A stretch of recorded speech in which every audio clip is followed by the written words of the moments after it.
Ang susunod na programa ay rated PG. Ito ay nangangailangan ng patnubay at gabay ng magulang para sa mga batang manonood.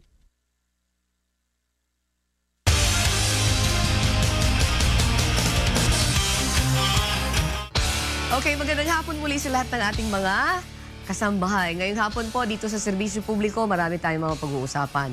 Pero sa totoo lang, dalawa lang po ang segment dyan. Nariyan ang Tinig ng Marino. Sa Tinig ng Marino, Asek, anong baksa natin?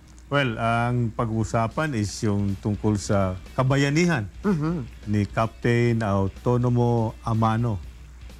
Isang seaman. Seaman, naging kapitan ng barko. Ayun. Of course, pag sinabi, alam mo ngayon, diyan tayo nakasandal sa ginagawa nila.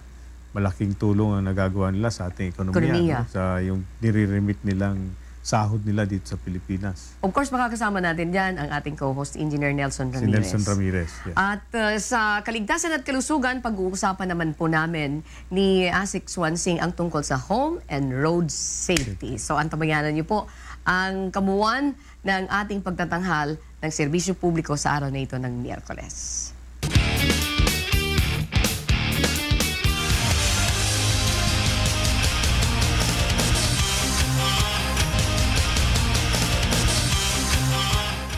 Okay, magandang hapon muli sa lahat ng ating mga kasambahay. Ngayong hapon, dito po tayo sa Serbisyo Publiko at ang unang bahagi ng ating segment is about Tinig ng Marino. Tamang-tama, maganda ang ating pag-uusapan. Kahit sometimes may bad news, pero hindi po natin mawawala na may good news. Okay, Engineer Ramirez, once again, my co-host dito sa segment na ito. Welcome once again. Good afternoon. Yeah, magandang hapon sa iyo, Ann. Magandang hapon naman dito kay Captain Autonomo. At magandang hapon naman sa lahat natin mga viewers. Teka muna, ha? Yung suot mo na yan, Engineer Ramirez, ay ano ba to? Sino ba yung artistang international actor na madalas gumamit yan? Yung sumasakay, may naalala ba kayo? Naalala ko yun eh. Sino? Okay. Di ba, mayroon akong artista na naalala. Mamaya itatanong natin sa ating panawin. Anyway, sa pagkakataong ito, marami kasing nagtatanong, oy, ani ba yung co-host mo ay ang ganda ng suot niya, ha? Laging naka-sombrero at saka parang may combination ng isang dating soldier, si Chavez. O, kita mo? Ito trademark ko na to, suspender na to. Even before? Yeah. Ilang taon na kayo nagaganyan?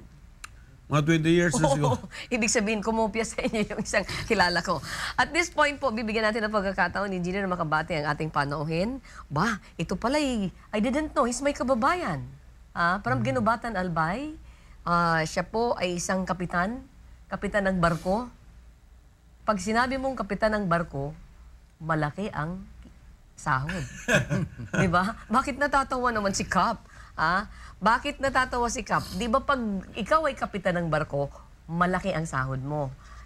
Si Captain Autonomo Abilar Amano po, and siya ang tinagurian at tinanghal tumanggap ng Bayani Award. Welcome to the show, Kapitan.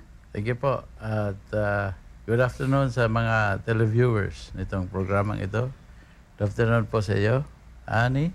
And of course, the great man from the maritime industry, Engineer Nelson Ramirez. Okay, I like that. Yung introduction mo sa kanya, the great man. Why great man? Ako, alam ko na great man siya. Para sa inyo, why great man? Para sa akin po, marami siyang natutulungan at sigun sa aking mga balabalita, siya po ay napaka-maayos na tao. Ayun, galing naman. Serbisyo talaga. Opo. Talagang tamang-tama, akmang-akma itong programang ito. Engineer, let's start now. First and foremost, I'd like to congratulate you. Kayo ay tinanghal na? Most Outstanding Employee, sea-based category. And the Captain Gregorio S. Oca Achievement Award. Teka muna, mayroon kayong hindi binanggit. Tumanggap ng 600,000, kasama ba kayo doon? Cash? Hindi.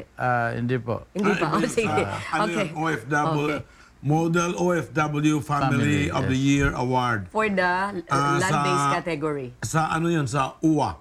From the Overseas Workers Welfare Association. Kahapon yun nangyari, kahapon. Okay. Engineer, it's your honor. You do the honors. What is your first question with him? Now, ganito ang ano natin, nakarinig tayo ng mga masamang balita, yung nakidnap yung ating mga marino, nandoon yung na-involve sa drugs, kaya puro malulungkot na balita. Ito, balitaan din naman natin ang ating industriya, na dito sa ating industriya, may mga tao na gumagawa ng kabutihan, kaya nabibigyan sila ng award. Okay. O kaya nga si Captain Oka, nagbigay ng ganitong award para sa mga tinaguri ang bagong bayani. Sila ay mga OFW, land-based at saka sea-based. At si Captain Amano ay nakatanggap ng bali 2 award. Okay, yun po ang tinanggap ninyo. You mentioned earlier about your award. Unang gusto kong malaman sa kanya, engineer, ay kung ilang taon na siya na naglilingkod bilang isang seaman. Ako po ay nagtrabaho for the past 31 years. Oh, 31 years being captain? No, You are a billionaire already. Sige. that's 31 years in all ranks. In all ranks. How So, many years being captain? 14 14. years. Magkano ang sahod ng kapitan? Secret. Ay, ang galing. Okay, guess ako ha. Guess ha. $13,000? That's a good guess. Malapit-lapit. Malapit-lapit dyan. $13,000 times 12 months or 10 months, computed to sa loob ng 14 years, malaki ng kinita nito. Okay. Ipagpalagay mo na lang 10. Ganon. I see. Anyway, Kap, what are the criteria? Kayo po ay nahirang na Bayani Awardee. Ano po yung criteria na ginamit para po makatugon o kayo ay mag-fit doon sa ganong klaseng kategorya? First, dapat ay ma-endorse ka ng company mo as a long time